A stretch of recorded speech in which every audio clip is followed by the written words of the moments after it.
वो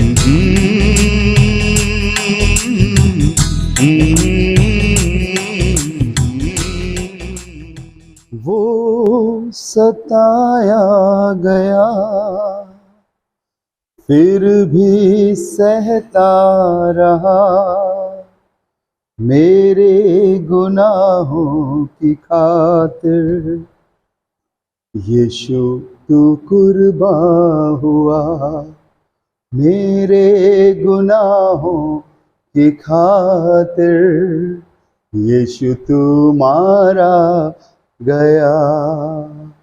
खुदावंद यीशु मसीह के मुबारक और जलाली नाम में आपको मेरा सलाम कबूल हो और बेहद खुशी और तसल्ली मुझे मिली है जब मैंने देखा उन लोगों के विषय में जो प्रभु के वचन पर अपने मन को, अपने ध्यान को लगाकर उसके वचन को सुन रहे हैं और प्रभु में बढ़ रहे हैं और सीख रहे हैं। खास तौर से मैं शुक्रगुजार हूँ छत्तीसगढ़, रायपुर, उत्तराखंड, पंजाब, लखनऊ और झारखंड के उन सभी भाई बहनों के लिए जिन्होंने परमेश्वर के वचन को सुना। कैलकाटा, सभी के लिए शुक्रगुजार हूँ जो नित्य प्रभु में आगे बढ़ रहे हैं, प्रार्थना कर रहे हैं, अपने जीवन में परमेश्वर की सामर्थ को, उसकी पवित्र आत्मा को स्थान दे रहे हैं, गुनाहों की माफ़ी मांगकर एक नई शुरुआत कर रहे हैं। प्रभु आपको, आपके परिवार को, आपके जीवन को अपने में मजबूत रखे। Praise the Lord. और आज मैं आपके सामने यीशु मसीह के द्वारा कही गई क्रूस पर से उन 7 वाणियों को, 7 कलमों को, उन 7 वचनों को आपके बीच में शेयर करूंगा। और जो पहली वाणी है आप सभी भली भांति जानते हैं, जब यीशु मसीह लगभग 3 घंटों के लिए उस क्रूस पर चढ़े थे और उस लंबे सफर को करके गलगता नामक पहाड़ी की ओर अपने क्रूस को लेकर वो चले थे, और जब उन्हें क्रूस पर चढ़ाया गया था तब कुछ बातें हुई हैं। और ये पहली वाणी आपको मिलती है लूका रचित सुसमाचार उसका 23वां अध्याय उसके 34वें पद में। पर मैं चाहता हूं कि मैं उसके पहले पद से पढ़ूं, लूका उसका 23वां अध्याय, ताकि आप भली भांति जान सको कि ये पहली वाणी क्या है और यीशु मसीह ने ऐसा क्यों कहा कि हे पिता इन्हें क्षमा कर, क्योंकि ये नहीं जानते कि क्या कर रहे हैं। Praise the Lord. निकालिएगा लूका उसका 23वां अध्याय पहले पद से, चैप्टर 23 वर्स 1, पहले पद से पढ़ता हूं। तब सारी सभा उठकर उसे पिलातुस के पास ले गई और वे ये कहकर उस पर दोष लगाने लगे कि हमने इसे लोगों को बहकाते और कैसर को कर देने से मना करते और अपने आप को मसीह राजा कहते हुए सुना है। पिलातुस ने उससे पूछा, क्या तू यहूदियों का राजा है? उसने उत्तर दिया कि तू आप ही कह रहा है। तब पिलातुस ने महायाजकों और लोगों से कहा, मैं इस मनुष्य में कुछ दोष नहीं पाता। पर वे और भी दृढ़ता से कहने लगे, ये गलील से लेकर यहाँ तक सारे यहूदिया में उपदेश दे देकर लोगों को उस्काता है। ये सुनकर पिलातुस ने उससे पूछा, क्या ये मनुष्य गलीली है? और ये जानकर कि वो हेरोदेस के रियासत का है, उसे हेरोदेस के पास भेज दिया, क्योंकि उन दिनों में वो भी यरूशलेम में था। हेरोदेस यीशु को देखकर बहुत ही प्रसन्न हुआ, क्योंकि वो बहुत दिनों से उसे देखना चाहता था, इसलिए उसके विषय में सुना था और उसका कुछ चिन्ह देखने की आशा रखता था। वो उसे बहुत तेरी बातें पूछता रहा, पर उसने उसको कुछ भी उत्तर ना दिया। और महायाजक और शास्त्री खड़े हुए तन मन से उस पर दोष लगाते रहे। तब हेरोदेस ने अपने सिपाहियों से कहा, उसका अपमान करके ठट्टों में उड़ाया और भड़कीला वस्त्र पहनाकर उसे पिलातुस के पास लौटा दिया। उसी दिन पिलातुस और हेरोदेस मित्र हो गए। इससे पहले वे एक दूसरे के बैरी थे। पिलातुस ने महायाजकों और सरदारों और लोगों को बुलाकर उनसे कहा, तुम इस मनुष्य को लोगों का बहकाने वाला ठहराकर मेरे पास लाए हो, और देखो मैं तुम्हारे सामने उसकी जांच की। पर जिन बातों का तुम उस पर दोष लगाते हो, उन बातों के विषय में से मैंने उसमें कुछ भी दोष नहीं पाया, ना हेरोदेश ने, क्योंकि उसने उसे हमारे पास लौटा दिया है। और देखो, उससे ऐसा कुछ नहीं हुआ कि वो मृत्यु दंड के योग ठहराया जाए। अब सुनिएगा 16वां पद, इसलिए मैं उसे पिटवा कर छोड़ देता हूं।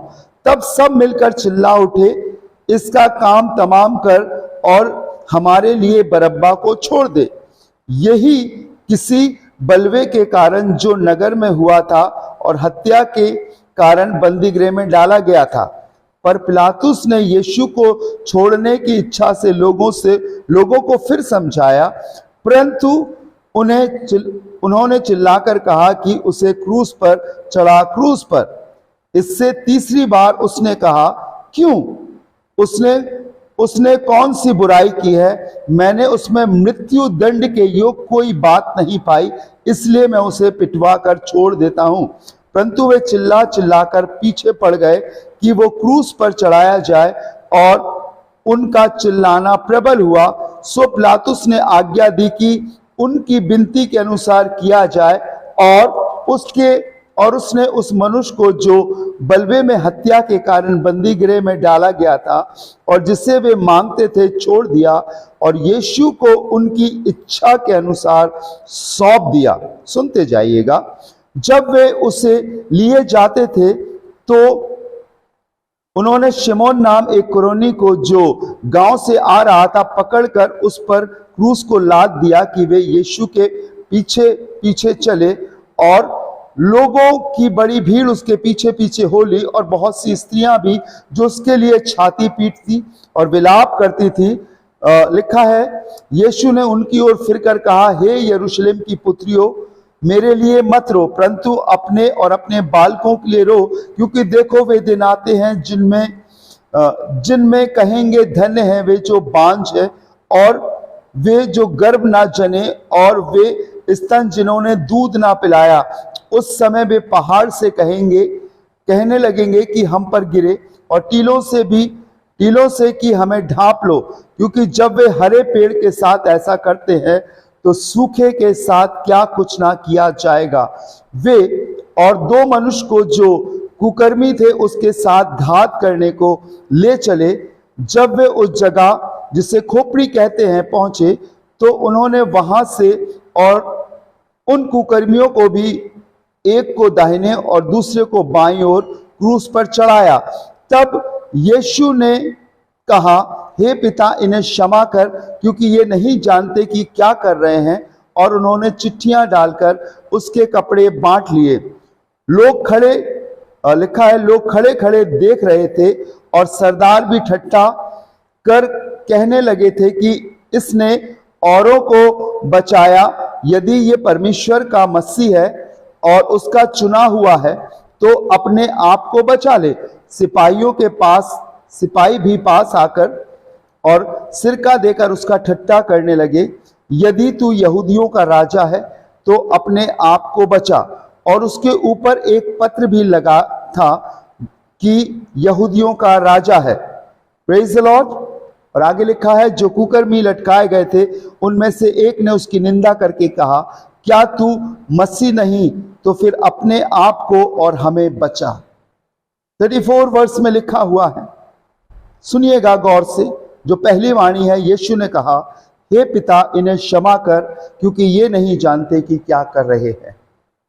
वो सारी चीजें जो यीशु मसीह के संग घट रही थी, आपने अभी पैशन वीक में प्रभु के दासों के द्वारा, हमारे द्वारा प्रभु के वचन को सुना। क्रूस, बलिदान, बपतिस्मा, प्रभु भोज, होली कम्युनियन के विषय में जाना। और एक ही कुछ ही दिन पहले लोग उसको होसन्ना के नारे लगा रहे थे, जय जयकार कर रहे थे। लेकिन अब मामला दूसरा है, अब स्थिति दूसरी है। और यहां पर बाइबल के अनुसार जैसे परमेश्वर पिता की योजना यीशु मसीह के लिए थी, बाइबल में लिखा हुआ है, वो उस गलगता नाम पहाड़ पर क्रूस को उठाकर ले चला। लेकिन इससे पहले कि वो क्रूस उठाता, वो सारी रात सताया गया, सारी रात उसकी ताड़ना की गई, सारी रात उस पर कष्ट ढाए गए, सारी रात वो पीड़ा को सहता हुआ आगे बढ़ता गया और सारी रात वो उन दर्दमय समय से गुजरता रहा। उसके पीठ पर 39 कोड़े मारे गए, उसके आंखों पर पट्टियां बांधी गई, उसके सिर पर कांटों का ताज रखा गया। अति पीड़ा और वेदना के संग वो उसको सताते रहे, उसकी बेइज्जती करते रहे। और उसके बाद पिलातुस और फिर हेरोदेस, इन लोगों ने यीशु मसीह में दोष ढूंढने की कोशिश करी। जैसा मैंने अभी आपके सामने पढ़ा, कोई दोष नहीं मिला।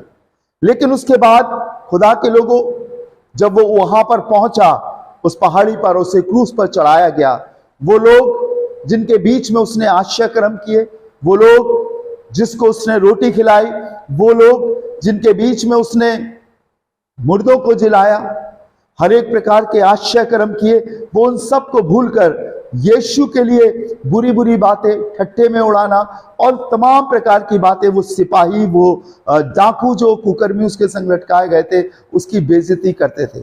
परम प्रधान परमेश्वर का एकलौता पुत्र खुदावंद यीशु मसीह भली भांति इन सारी बातों को जान रहा था। जो कुछ यीशु मसीह के संग गुजर रहा था, वो पीड़ा, वो दर्द, वो सताव, वो कष्ट, वो सारी बातें पहले से ही खुदा के कलाम में नक्श कर दी गई थी। मैं आपको उस ओर ले जाना चाहता हूं जहां पर मूसा लगभग 40 दिन और 40 रात सीने नाम पहाड़ पर था। और जब वो पहाड़ पर परमेश्वर की आज्ञाओं को लेकर जब वो 40 दिन के बाद उतर रहा था, तो देखा उसने कि नीचे लोगों ने सोने का एक बछड़ा बनाकर उसकी उपासना करने लगे, उसकी आराधना करने लगे, और वो सोचने लगे कि मूसा मर गया है, और उन्होंने अपने लिए देवता बना लिए। और जब मूसा वहां से उतरा तो बाइबल में लिखा है वो बड़ा क्रोध से भर गया और उसने अपनी दोनों पट्टियां जिसमें परमेश्वर ने आज्ञा दी थी पटक दी। और परमेश्वर ने कहा कि मैं इन्हें मार दूंगा, मैं इन्हें खत्म कर दूंगा, मैं इनको मिस्र से लेकर आया हूं। लेकिन बाइबल में लिखा है कि तब मूसा परमेश्वर के सामने गया और गिड़गिड़ाने लगा और रोने लगा और बाड़े के उस स्थान पर जाकर परमेश्वर से कहने लगा, प्रभु इनके अपराध को क्षमा कर, नहीं तो मेरे नाम को जीवन की पुस्तक से काट दे। मैं आपको बताना चाहता हूं, यीशु मसीह जो परम प्रधान परमेश्वर का पुत्र था, उसे मालूम था कि जो अपराध ये कर रहे हैं, जो इसकी खिलाफत कर रहे हैं, और अगर आज मैं इनके किए अनुसार अपनी जुबान से इन्हें दंडित करता या किसी प्रकार से इन्हें सजा देता, तो मैं अपने पिता की योजना को पूरा नहीं कर सकता था। और मुझे अपनी अंतिम सांस तक इस क्रूस पर रहना है। जब तक मैं अपने प्राण को ना त्याग दूं, मुझे क्रूस पर रहना है। और शैतान और सल्तनत ये चाहेगी कि मैं किसी रीति से क्रूस से हट जाऊं, क्रूस पर अपनी जान को ना दूं। और मैं आपको बताना चाहता हूं, उस समय यीशु ने सारी बातें जानकर और व्यवस्था की वो बातें जो खुदा के कलाम में लिखी थी, इस बात को कहा कि हे पिता इन्हें क्षमा कर, क्योंकि ये नहीं जानते क्या कर रहे हैं। मैं आपको बताना चाहता हूं, अगर हम यीशु मसीह पर विश्वास करने वाले लोग हैं, तो मेरे और आपके जीवन में ये संपूर्ण रूप से बैठना चाहिए कि मैं और आप भी क्षमा करने वाले हों।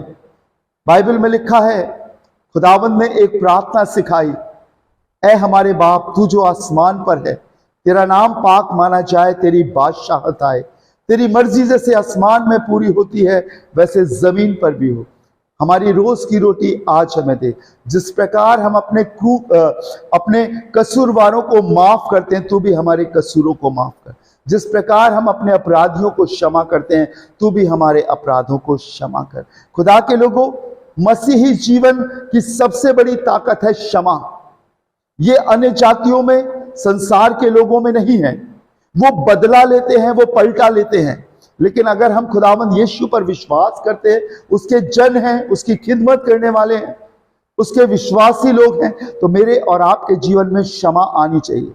बिना हम दूसरे को क्षमा किए हुए अपने आप में क्षमा प्राप्त नहीं कर सकते। प्रभु के लोगों, यीशु मसीह ने क्षमा के विषय में बहुत कुछ कहा, और आज मैं आपको बताना चाहता हूं, जब वो क्रूस पर लटका था, सब कुछ उसके इख्तियार में था, लेकिन उसके बाद भी उसने लोगों को क्षमा किया। हालेलुया। बाइबल में लिखा हुआ है, यूहन्ना रचित सुसमाचार उसके 8वें अध्याय और उसके 11वें पद से अगर आप पढ़ेंगे तो लिखा है, एक औरत ऐन वक्त पर जिना करते हुए पकड़ी गई और मूसा की व्यवस्था के अनुसार ऐसी औरतों को पथरवा कर दिया जाता था और उन्हें मार डाला जाता था। और कुछ सदूकी फरीसी लोग इस औरत को पकड़कर यीशु के पास लाए और यीशु से कहने लगे कि व्यवस्था और कानून तो ये कहता है, पर तू क्या कहता है। यीशु मसीह ने उस समय, लिखा है, वो झुक गया, भूमि पर कुछ लिखने लगा और लिखकर जब वो सीधा खड़ा हुआ तो कहा, तुम में से जिसने कोई पाप ना किया हो वो पहला पत्थर मारे। और मैं आपको बताना चाहता हूं, बाइबल इस बात की गवाह है। यूहन्ना 8वां अध्याय 11वें पद से आप पढ़िएगा कि छोटे से लेकर बड़े तक एक एक करके सब वहां से निकल गए और किसी ने उस औरत को कोई दंड नहीं दिया। मैं आपको बताना चाहता हूं प्रभु के लोगों, उस समय यीशु ने उस औरत से एक सवाल किया, क्या किसी ने तुझ पर दंड की आज्ञा नहीं दी? तब उसने कहा नहीं। तब यीशु ने कहा, मैं भी तुझ पर दंड की आज्ञा नहीं देता, जा फिर पाप ना करना। खुदा के लोगों, यीशु मसीह ने अपने जीवन काल में बहुत से गुनहगारों को माफ किया। यीशु मसीह ने क्षमा किया और जब वो क्रूस पर लटका हुआ था तो उस व्यवस्था को, उस बात को जो उसके लिए बरसों पहले लिख दी गई थी खुदा के कलाम में, उसने कहा, हे पिता इन्हें क्षमा कर। प्रभु के लोगों, यदि आज आप प्रभु यीशु पर विश्वास करते हो, प्रभु यीशु मसीह के जन हो, आपके सामने, आपके अगल बगल, आपके दिमाग में बहुत से आपके दुश्मन, बैरी या बुराई करने वाले होंगे।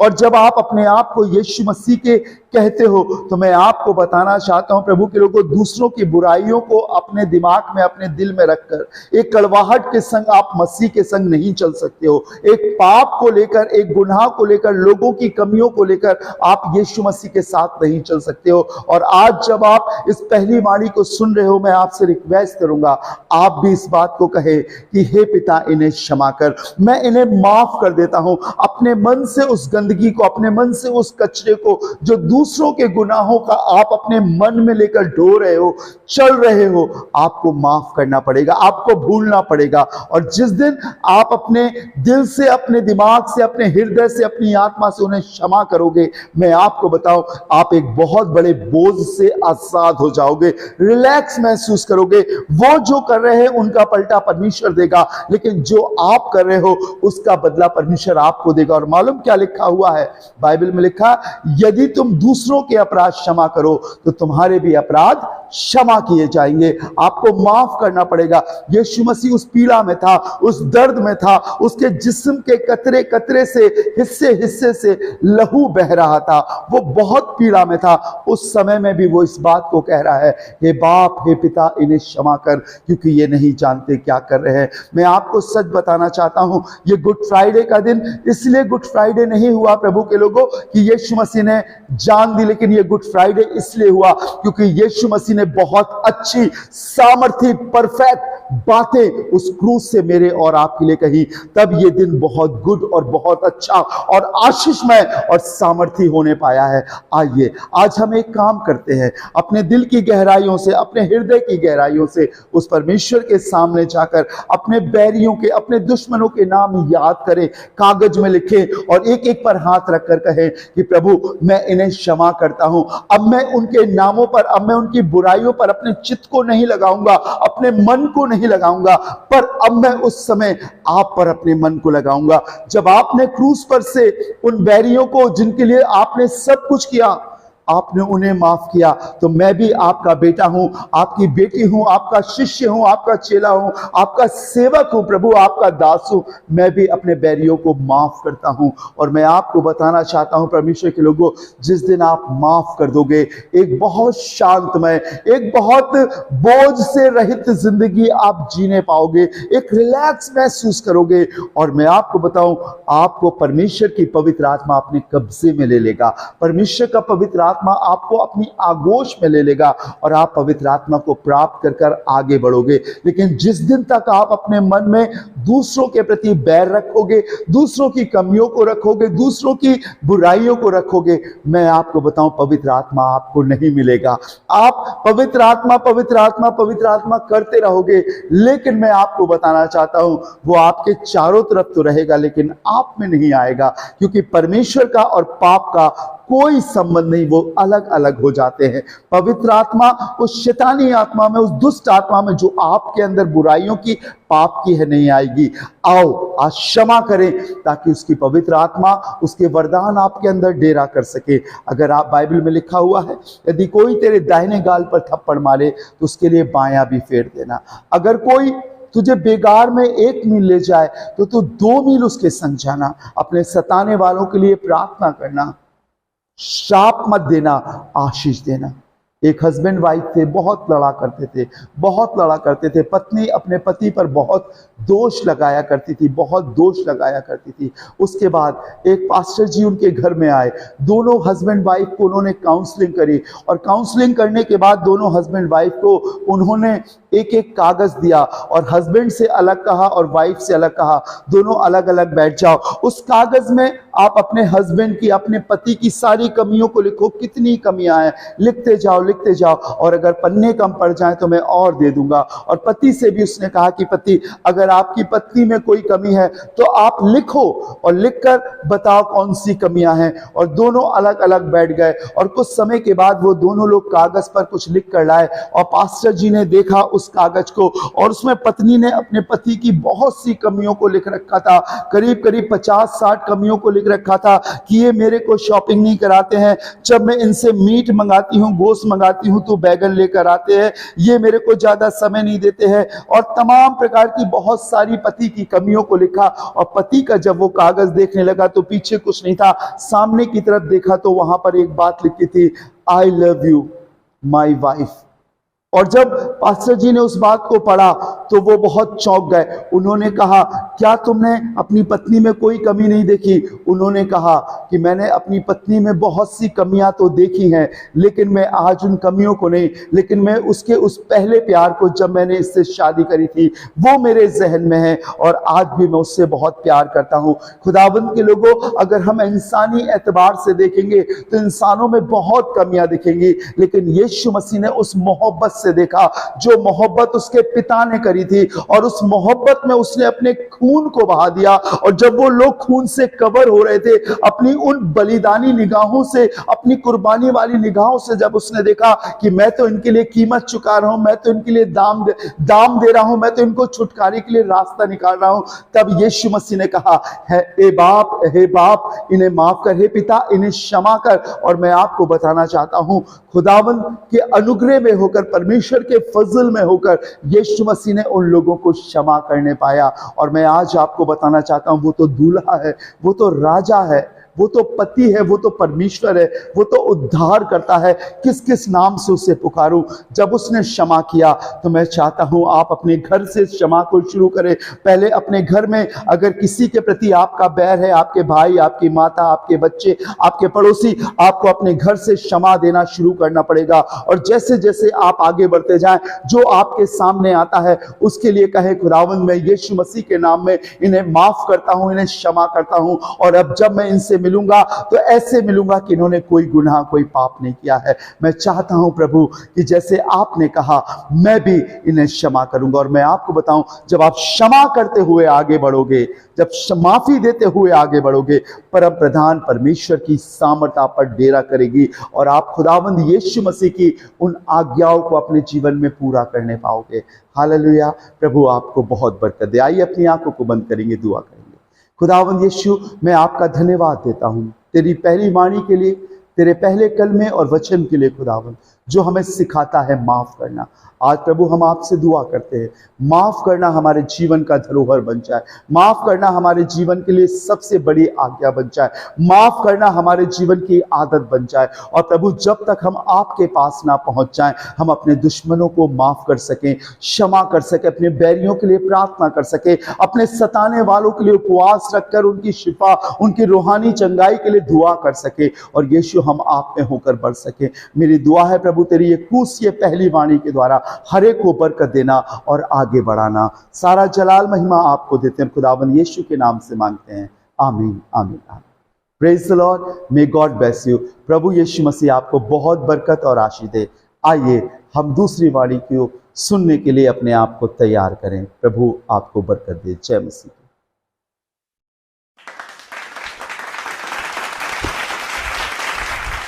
उस क्रूस की क्या बात है जिसने है हमको बचाया।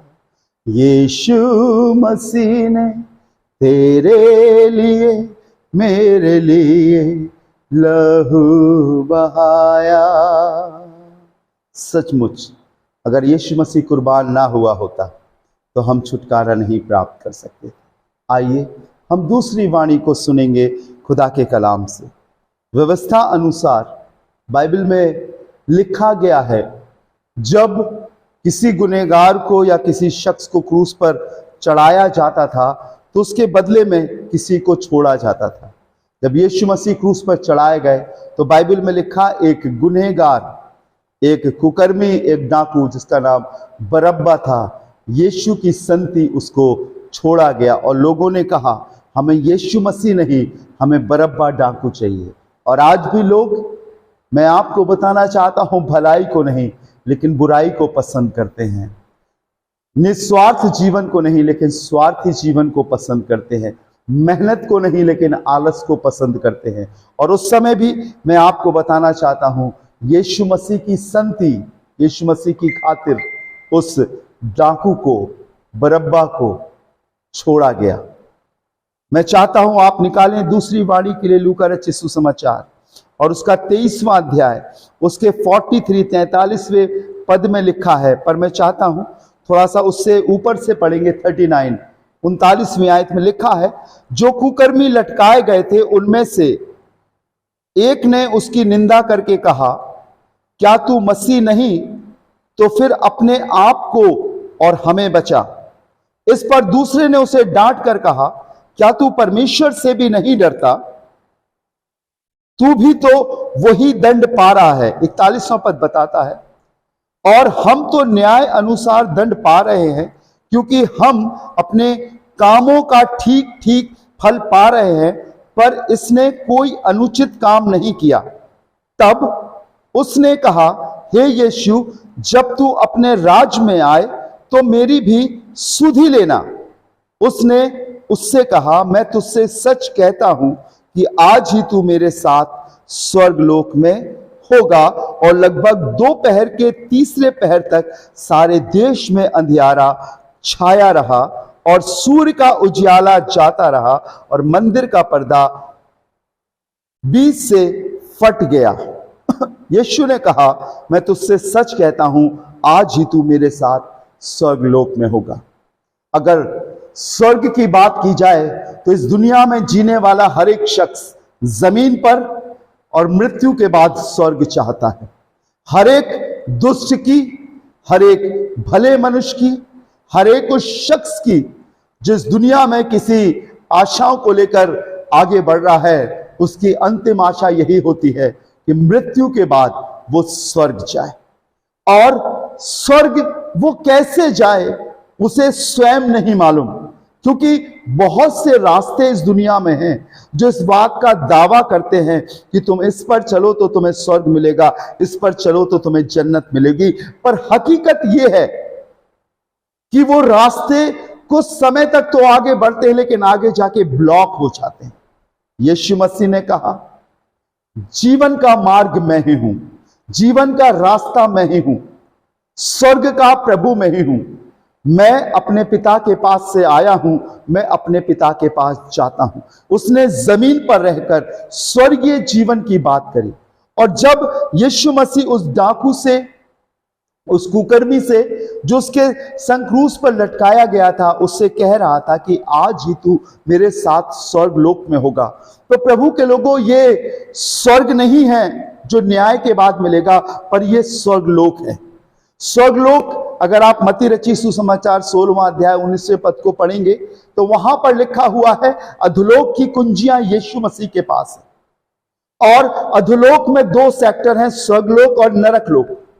और जब किसी प्रभु के जन की मृत्यु होती है, जिसने अपने गुनाहों से माफी मांगी, उसकी पवित्र आत्मा को ग्रहण किया और उसकी पाक रूह की अगुवाई में अपने जीवन को बितारा, कष्टों को सहता हुआ, दुखों को सहता हुआ, इस पाप में संसार में पवित्रता से अपनी जिंदगी बिताता हुआ जी रहा, अगर उसकी मृत्यु होती है तो मरने के बाद वो स्वर्गलोक में जाता है।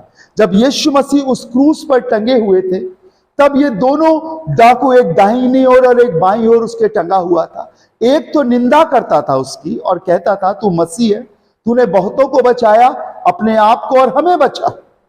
तब जो दूसरा डाकू था वो डांट कर कहने लगा, क्या तू परमेश्वर से भी नहीं डरता? वो क्रूस पर लटका था, लेकिन उसे इस बात का इल्म था कि जो क्रूस पर लटका है वो परमेश्वर की पूरी सामर्थ को अपने जीवन में रखता है, सारी सामर्थ से परिपूर्ण है। उसके मुंह से ये शब्द निकले हैं, क्या तू परमेश्वर से भी नहीं डरता? तू भी तो वही दंड पा रहा है, हम तो न्याय अनुसार दंड पा रहे हैं, क्योंकि हम अपने कामों का ठीक फल पा रहे हैं। उसे मालूम है जो पाप उसने किया है उसका शारीरिक दंड क्या है।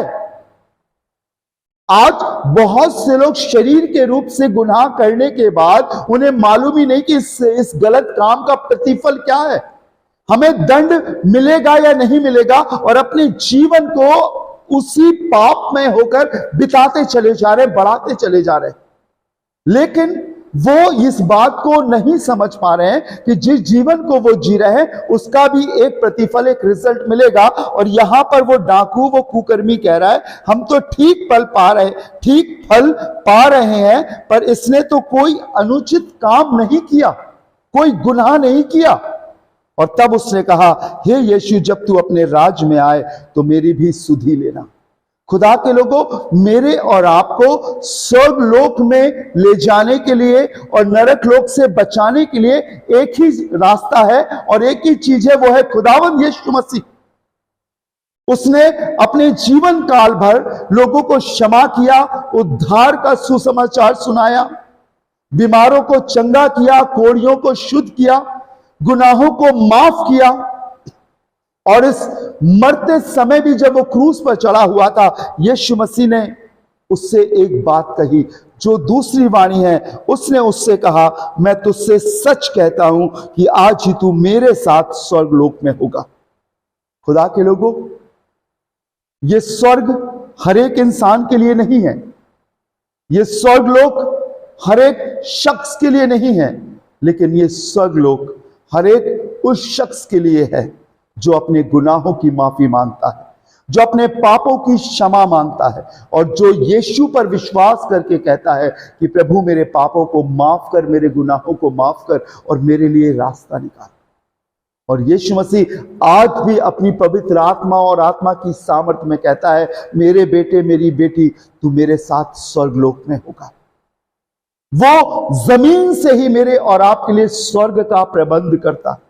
इस जमीन पर ही वो मेरे और आपके लिए एक ऐसी स्थिति, एक ऐसी परिस्थिति को बनाता है कि मैं और आप दिमागी रूप में, शारीरिक रूप में, हेवन में, स्वर्ग में, स्वर्गलोक में अपने सफर को शुरू कर सके। और यीशु ने उससे कहा, आज ही तू मेरे साथ स्वर्गलोक में होगा।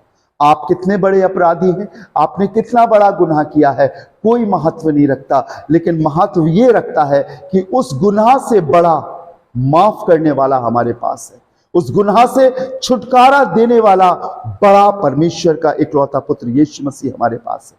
आपके पाप कितने बड़े हैं? क्या आप हत्यारे हो? क्या आप व्यभिचारी हो? क्या आप चोरी करने वाले हो? क्या आप झूठ बोलने वाले हो? क्या आप अनर्थ कल्पना करने वाले हो? क्या आप दो रास्ते पर अपनी जिंदगी को बिताने वाले हो? एक मुंह से प्रभु की महिमा करते हो और दूसरी तरफ आप शैतान और शैतानी कामों में लिप्त हो। आज भी अगर आप उससे कहोगे कि हे यीशु मुझे माफ कर, बाइबल में लिखा है, यदि तू अपने मुंह से यीशु को प्रभु जानकर अंगीकार करे और अपने मन से ये विश्वास करे कि परमेश्वर ने उसे मरे हुए में से जिलाया, तो तू निश्चय उद्धार पाएगा। वो आपको क्षमा कर देगा, वो आपको जीवन दे देगा, और वो आपसे भी कहेगा, मेरे बेटे, मेरी बेटी, आज ही तू मेरे साथ स्वर्गलोक में होगा, आज ही तेरे जीवन में स्वर्ग आ जाएगा।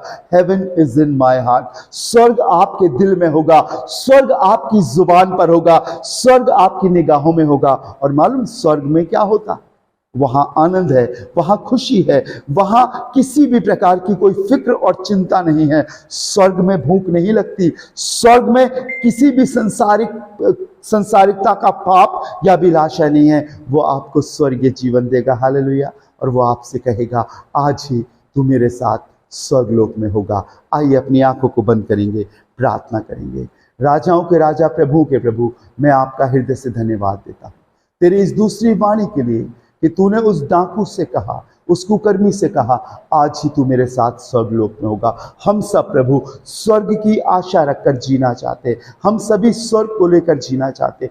प्रभु जी, मैं आपसे निवेदन करता हूँ, हमें स्वर्ग का जीवन दे, हमें पवित्र जीवन दे, हमें अपने योग्य जीवन दे, और ऐसा जीवन बना प्रभु कि हम जीते जी जमीन पर अपना नाम जीवन की किताब में लिखवा सके, स्वर्ग के राज के लिए अपना नाम तेरी पुस्तक में लिखा सके। प्रभु हमें माफ कर, हमें याद कर, हमें स्मरण कर, हमें अपने राज में दाखिल कर। प्रभु ऐसी दुआ करता हूं प्रभु, सुनने वाले सभी लोगों को बरकत देना और विश्वास में आगे बढ़ाना। प्रभु आपको बहुत बरकत दे। May God bless you.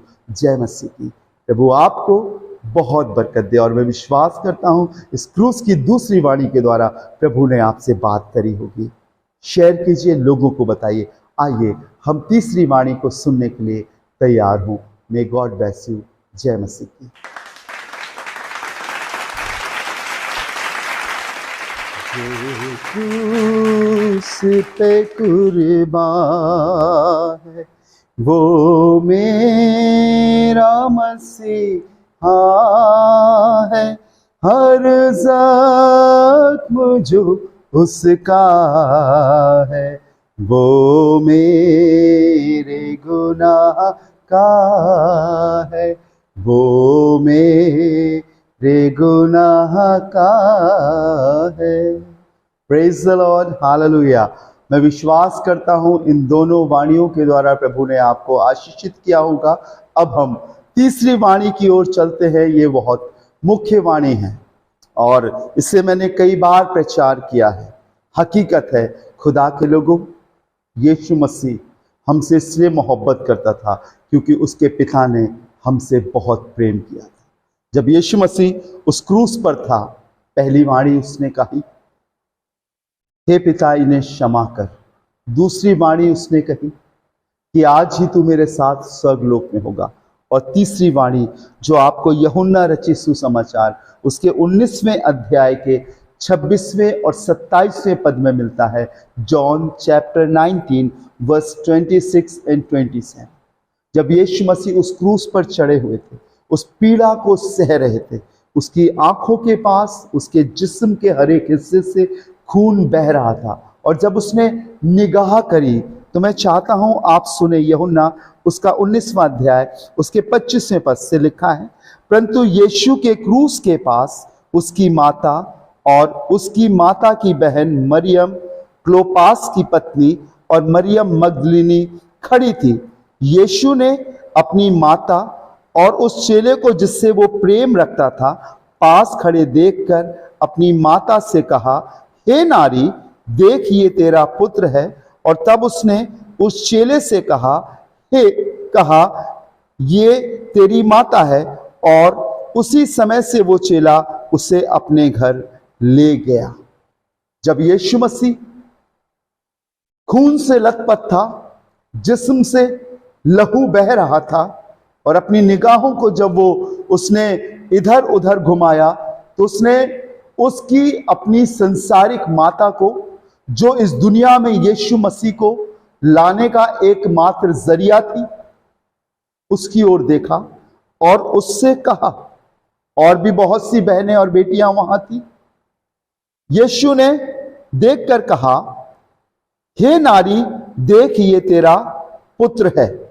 बहुत गौर से सुनिएगा, यीशु मसीह सिर्फ इस दुनिया का या दुनिया के लोगों का ही नहीं, लेकिन यीशु मसीह अपनी संसारिक माता मरियम का भी प्रभु और उद्धार करता था।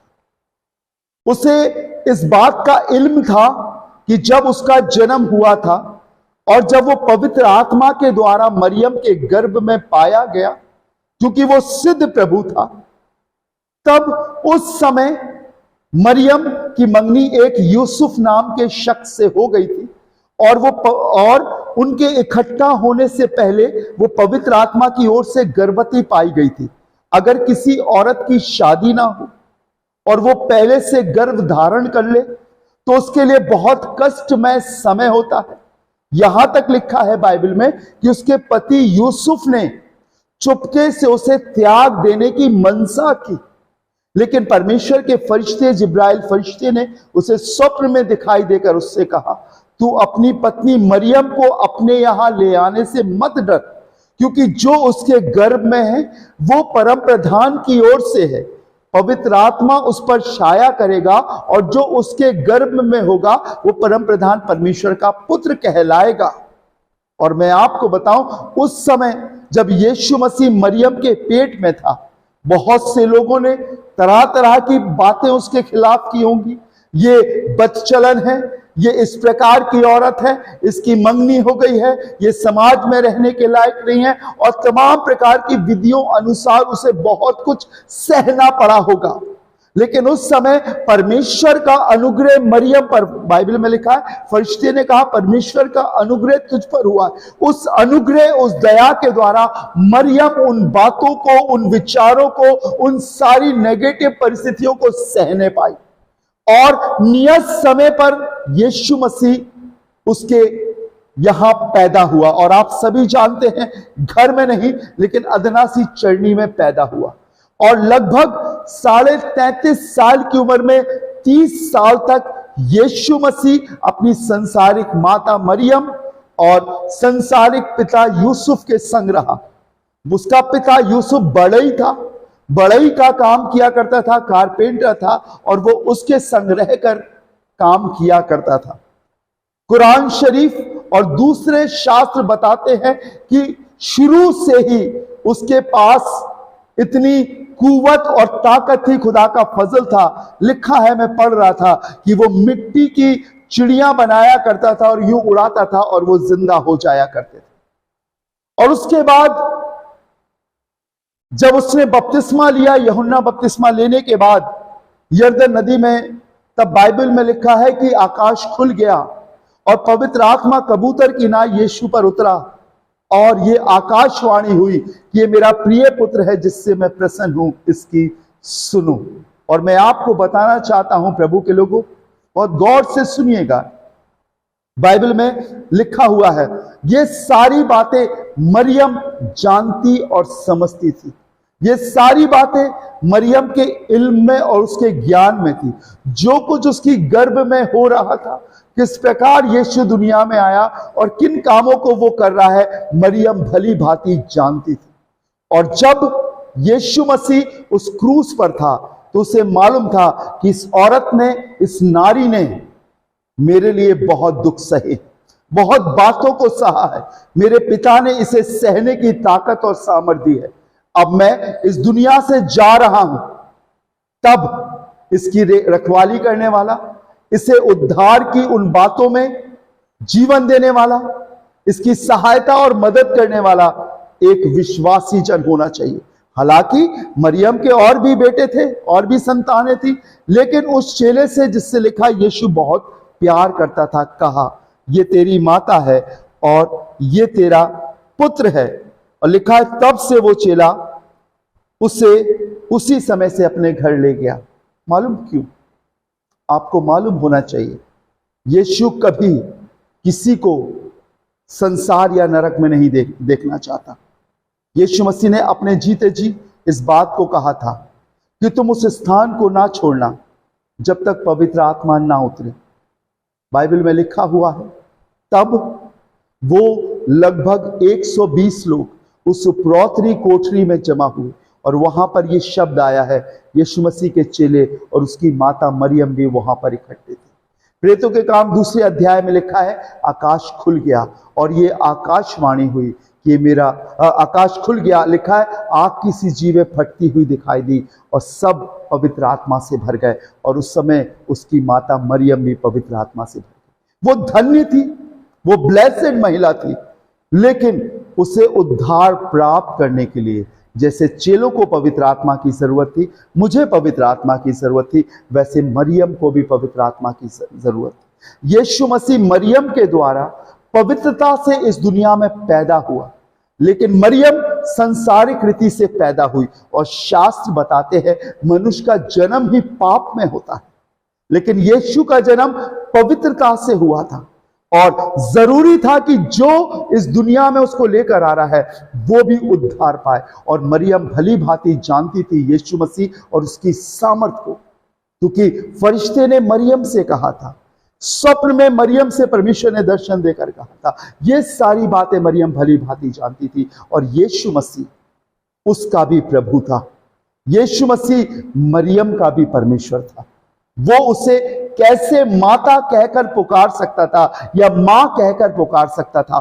कभी नहीं, क्योंकि उसने तो मरियम को भी बनाया था, उसने मुझे आपको और दुनिया को बनाया था। तो बनाने वाला तो पिता होता है, बनाने वाला तो मां होता है, लेकिन मरियम मात्र एक जरिया थी। तभी यीशु ने उसे नारी बोलकर संबोधित किया। और मैं आपको बताऊं, अगर आप वचन से वाकिफ हैं तो पूरे कलाम में जब जब मरियम और यीशु मसीह का जिक्र होता लिखा है। एक दिन वो काना नगर में एक ब्याह में उन्हें इनविटेशन दिया गया, बुलाए गए, और उसमें उसके चेले भी थे और मरियम भी थी और यीशु मसीह भी था। और लिखा है कि उस समय दाखरस घट गया। विधि अनुसार दाखरस बहुत इंपॉर्टेंट चीज हुआ करती थी। दाखरस एक ऐसी चीज हुआ करती थी जो उस प्रीतिभोज के, उस जश्न के मान को बढ़ाया करती थी। और दाखरस कम हो गया, घट गया, खत्म हो गया। तब लोग आकर मरियम से कहने लगे हम क्या करें?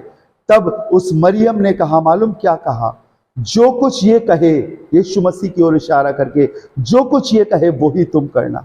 तब यीशु ने मरियम से कहा, हे नारी, मुझे तुझसे क्या काम, अभी मेरा समय नहीं आया है। तब यीशु मसीह ने उस काना नगर में अपना पहला आश्चर्यक्रम दिखाया। जो 6 पानी के मटके रखे हुए थे, जिसमें लोग अपने पांव को धोकर सभा में जाया करते थे, उन सेवकों को बुलाकर कहा, इन्हें मुंह भर दो। और जब उन्होंने भर दिया तो कहा, इस पानी को ले जाकर भोज के प्रधान को चखाओ। जब भोज के प्रधान ने चखा तो उसने देखा ये तो पहले से भी उत्तम है। और इस प्रकार उसने काना नगर में अपना पहला आश्चर्यक्रम किया। यीशु मसीह ने वहां भी मरियम को नारी बोलकर संबोधित किया। यदि आप प्रभु के वचन को से वाकिफ हो, उसकी पवित्र आत्मा से भरे हुए हो, तो ये बात आपको समझने में बहुत आसान होगी कि यीशु मसीह मात्र दुनिया का नहीं, लेकिन वो मरियम का भी प्रभु था। जैसे वो आपको, आपके नाम को लेकर आपको संबोधित करता है, अपना बेटा और बेटी बनाता है, वैसे ही वो मरियम का भी उद्धार कराना चाहता था। और जब पवित्र आत्मा स्वर्ग से उतरा तो उस प्रौतरी कोठरी में जो 120 लोग इकट्ठे थे, उसमें उसकी माता मरियम भी थी। Praise the Lord, hallelujah. ये बात मैं क्यों आपको बता रहा हूं? मैं इसलिए बता रहा हूं क्योंकि हकीकी उद्धार या हकीकी छुटकारा या हकीकी या सच्चा जीवन यदि मेरे और आपको मिल सकता है, वो खुदावंद यीशु मसीह की ओर से मिल सकता है। ये एक माँ और बेटे की मोहब्बत नहीं थी, एक परमेश्वर की और एक संतान की मोहब्बत थी। उस संसार में यीशु उसकी माता थी, लेकिन यहाँ पर मरियम यीशु मसीह की बेटी बन गई, यीशु मसीह की दासी बन गई, यीशु मसीह की विश्वासी बन गई। और यीशु चाहता था कि मरियम का भी उद्धार हो। और उसके बाद मैं आपको बताना चाहता हूँ, बाइबल में लिखा है वो नहीं चाहता कि कोई भी नाश हो, एक भी नाश हो, और वो सबका उद्धार करना चाहता है। और इसीलिए उसने कहा कि हे नारी, देख ये तेरा पुत्र है। उसे मालूम था कि इसके संसारिक बेटे और बेटियां इसे संसार में ले जाएंगे, लेकिन ये जो चेला है जिससे मैं प्रेम करता हूं, ये मेरा विश्वास योग्य चेला है, मैं अपनी संसारिक इस माता को उसके हाथों में सौंपूंगा। और वो उसको लेकर गया और वहां पर परमेश्वर के द्वारा भेजी गई पवित्र आत्मा से मरियम परिपूर्ण हुई। और वही परमेश्वर आज मेरे और आप पर भी अपनी दया करना चाहता है, अपनी पवित्र आत्मा से भरना चाहता है, पूरा पूरा उद्धार करना चाहता है। और आज भी वो मेरे और आपके लिए स्वर्ग का रास्ता खोलना चाहता है। प्रभु आपको बरकत दे। आइए दुआ करेंगे। राजाओं के राजा, प्रभु के प्रभु, हम आपका धन्यवाद देते हैं आपकी प्रत्येक आशीषों के लिए जो आपने हमें दी है। आप हमारे जीवित और सामर्थी परमेश्वर है। हम जानते हैं प्रभु, दुनिया में कोई भी शख्स ऐसा नहीं जिसे आप उद्धार ना देना चाहते हो, मुक्ति ना देना चाहते हो, आप सब कुछ देना चाहते। आज मैं आपसे प्रार्थना करता हूँ प्रभु, जिन कानों में ये कलाम जा रहा है वो कितना भी आपके प्रति श्रद्धा भक्ति रखते हो, जितने भी उनके धर्म के काम अच्छे हों, लेकिन प्रभु आप चाहते हो कि वो पूरा पूरा उद्धार प्राप्त करे, पवित्र आत्मा को प्राप्त करे, परमेश्वर के वरदानों से भरे जाएं। ये हे यीशु नासरी, आज प्रार्थना करता हूँ ये तेरी तीसरी वाणी जो आपने क्रूस से कही प्रभु, इनके जीवनों में काम करने पाए, ये उस मोहब्बत को दिखाने पाए, जिस्मानी ही नहीं लेकिन आत्मिक मोहब्बत को दिखाने पाए, ताकि जिस प्रकार आपने मरियम के लिए उद्धार का रास्ता खोला, वैसे ही यीशु मसीह प्रत्येक माँ के लिए, प्रत्येक बेटी के लिए, प्रत्येक बहन के लिए प्रभु जी, हर एक महिलाओं के लिए यीशु की ओर से उद्धार का रास्ता खुला है और वो उद्धार प्राप्त कर सके। यीशु मैं प्रार्थना करता हूँ सबको अपना जीवन दे और ये तुझ में आगे बढ़ने पाए। खुदावंद यीशु मसीह के नाम से मांगते हैं, आमीन आमीन आमीन। Praise the Lord, may God bless you. प्रभु आपको बहुत बरकत दे। मैं विश्वास करता हूँ इस वाणी के द्वारा आपको आशीष मिली होगी। अपने दोस्तों, अपने मित्रों को शेयर करें। हालेलुया। अब तैयार हों चौथी वाणी सुनने के लिए। मे गॉड ब्लेस यू। जय मसीह।